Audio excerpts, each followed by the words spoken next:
What's up, YouTube?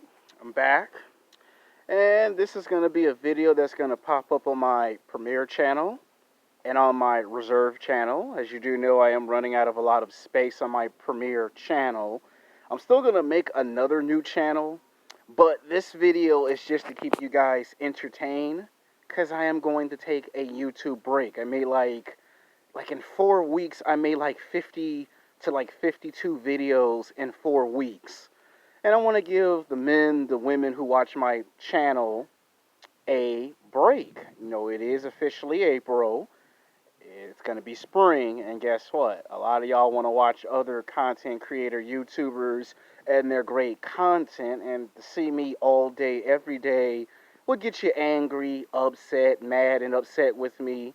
If you live here in Los Angeles, California, and you see me in person, you probably might be looking at me with that look like, bruh, give me a break. I'm tired of all these video uploads. Give me a break, man. You're driving me mad.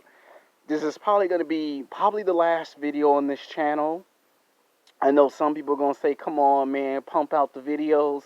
But it's like I can only pump out so many videos of great content for so long before I have a YouTube burnout. You do know what a YouTube burnout is, right? Where you just keep pumping out video after video after video, and then you just crash and burn, and then when it gets to summertime or fall, you're not motivated to make any great content videos, and then you just put up videos that are not even entertaining, not even fun, not even exciting, not even worth making into a video. Because this happens to all YouTubers. Whether you like us or you hate us as YouTube content creators, we all have to take a break. I'm human.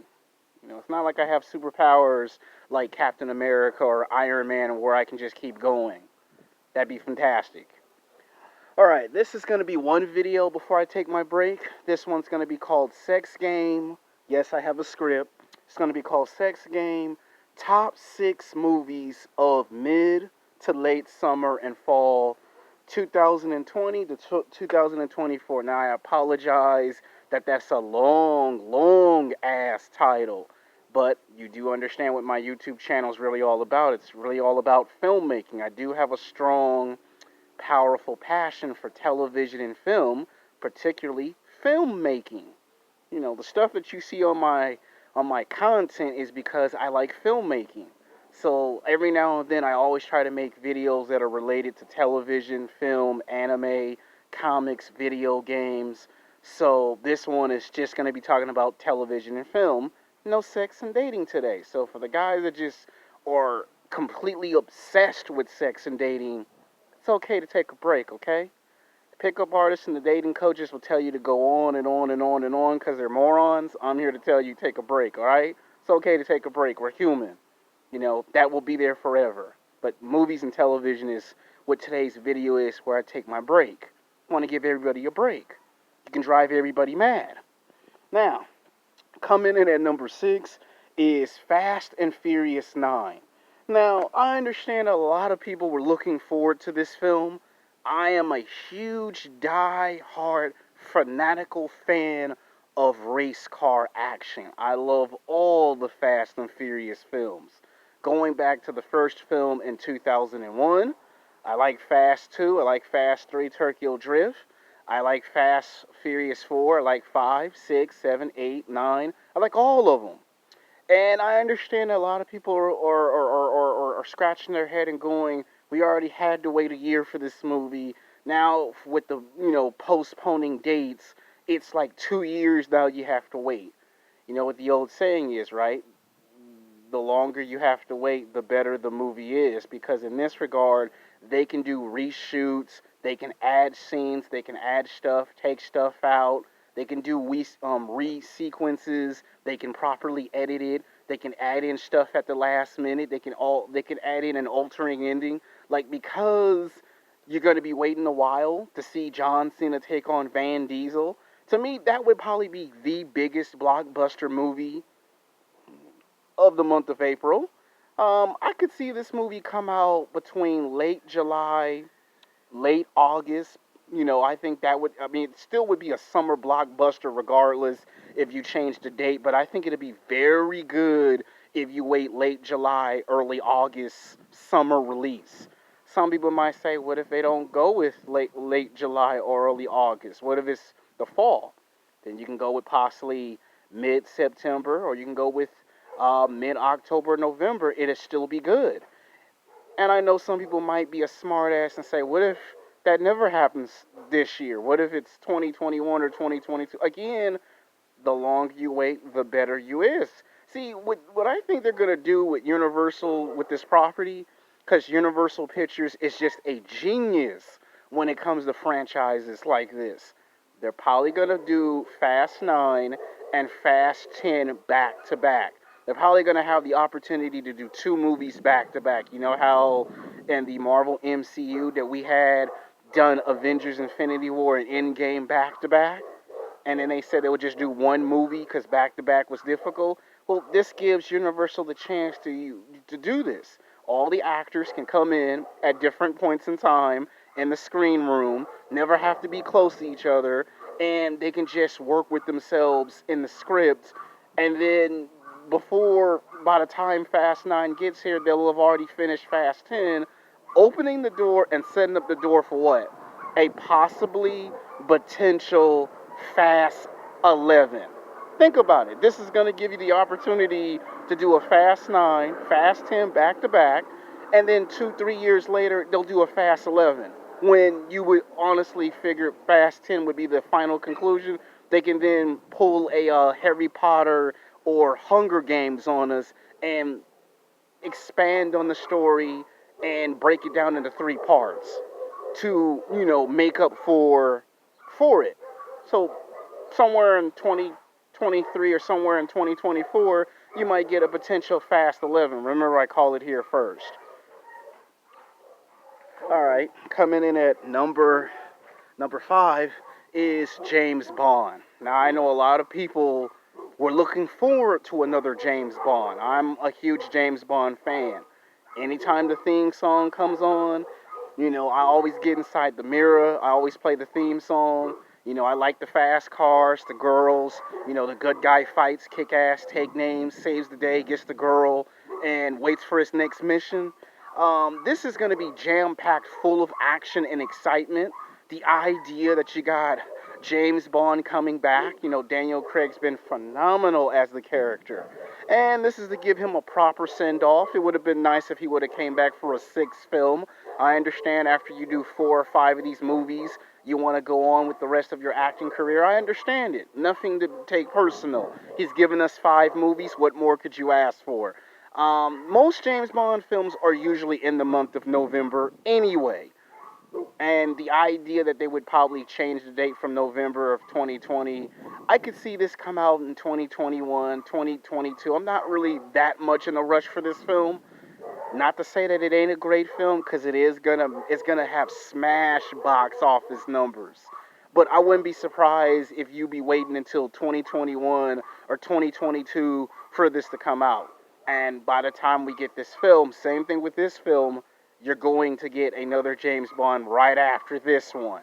Now, will Daniel Craig come back as Bond in a sixth film? That remains to be seen. The door's open for any actor to come in and take the reins and become the next great James Bond. But you do know that's what's actually going to happen. Now, they put these films on pay-per-view or digital download. I'm still going to watch it, even if it gets a theatrical movie release. So I could see James Bond either in 2021 or in 2022. I'm not that big of a rush if they delay it by a year or two. That actually did happen with what's that other one? Not Spectre, not Skyfall, the other James Bond movie.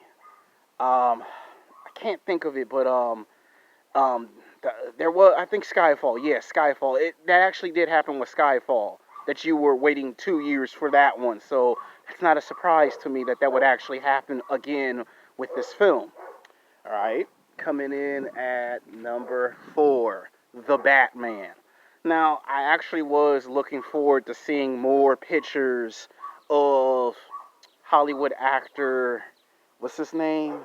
Guys, help me out in the comment section.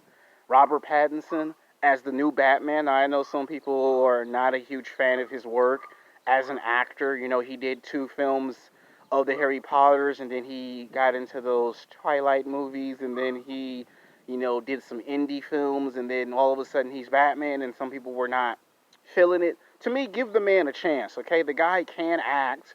I've seen some of his movies. I mean, indie films, not the Twilight films, not the Harry Potters. The guy can act.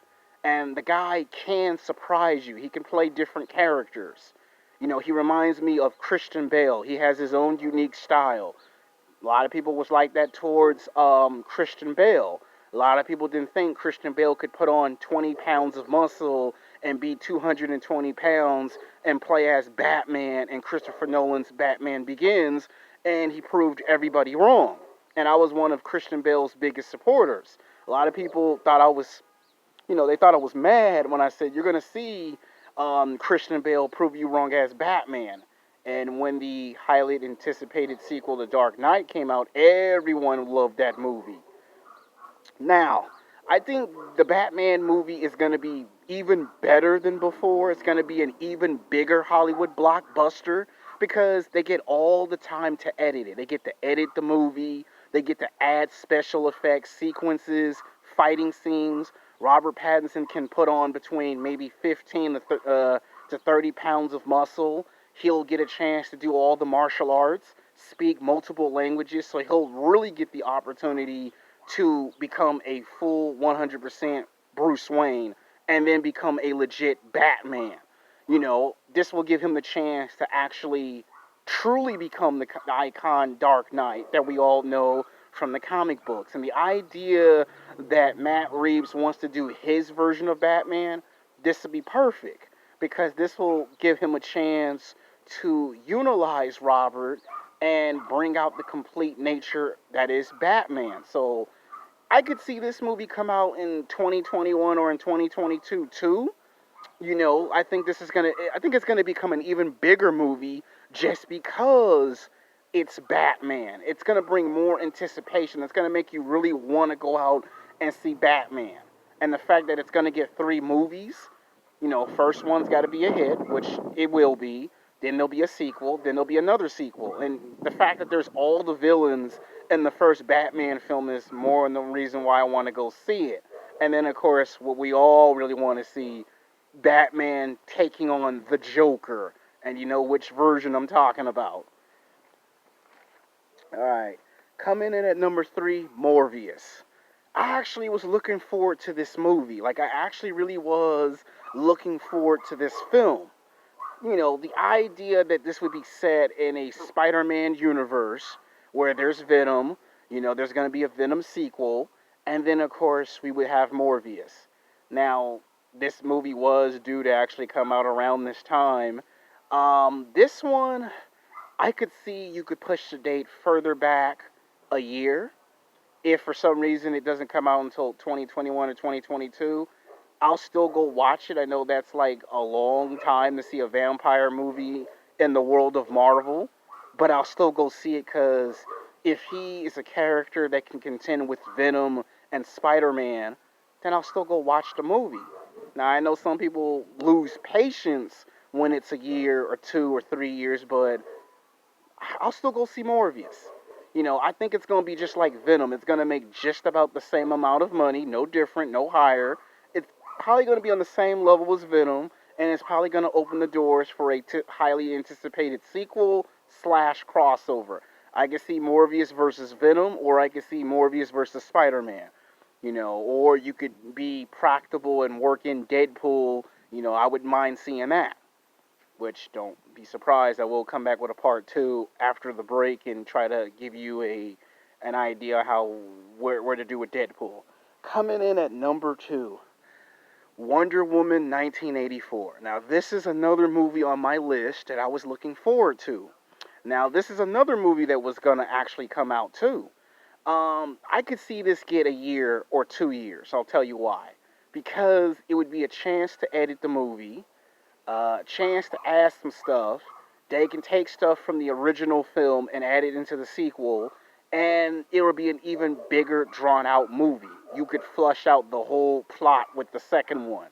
And guess what? It'll have more action, more storytelling, and the fact that she's a part of the DC movie universe, it can be more fully explained. You can take characters from the original film, write them into the sequel, and everything will be in place and nothing will be disrupted. Plus, it gives Gal Gadot, the actress, a chance to have a full balance. You know, get to do her workouts, her martial arts, her acting, spend time with her friends and family, and then be ready to turn into Wonder Woman. So this is actually a good thing that if it gets a year or two, I'm cool. If it's on digital download or on pay-per-view, I'll watch it, and then as soon as it get a theatrical release, do it again. So with this movie, I probably would give it 2 movie reviews. Now for the number 1 movie that y'all been waiting for. The highly anticipated Hollywood blockbuster Black Widow. I mean, this is the number 1 movie that's on everyone's list. Anyone who's watched Scarlett Johansson since she debuted as Natasha Romanoff in Iron Man 2 and then saw her in the sequels of Captain America, Winter Soldier, Civil War, and the Avenger movies, has been waiting for this one defining moment in Scarlett Johansson's acting career to play the Black Widow, of course. So, that probably would break $1 billion. Like everyone talked about Captain Marvel, it probably would be on a higher level than that film. And the idea that you would have Tony Stark Iron Man in that movie, and it's between Civil War and Avengers Infinity War, is it's the perfect timepiece. You know, what more as a fan could you ask for? This would push Scarlett Johansson so far onto the top of the list of badass female superheroes that this would be the number 1 anticipated movie. If there's any movie that I would rather go see out of all the movies on this list, it's Black Widow. Because of the action, the mystery, you know, she's a secret agent spy, you know, she's a double agent. This goes back to the beginning. You know, in the first Avengers movie, they touched on a little bit of her past, but not too much of it. And the idea that you go back to the beginning to explain she's not the only one that's trained like that is actually good. And the idea that they talked about that Hawkeye, played by Jeremy Renner, would be in the movie is even a plus. Because you can kind of throw in the flashbacks. You know, we can see where she was in the beginning to pose to where she is now, the end credits. So this would be the most anticipated movie. And I think this would actually not only kick off the Marvel CU, it would reintroduce characters that we ain't seen in a while, and we'll get a better written, you know, origin story. So I think that this is the movie that would probably get number 1 at the box office, probably be number 1 on pay-per-view, probably number 1 stream, and I wouldn't be surprised if people see this movie at least 3 or 4 times.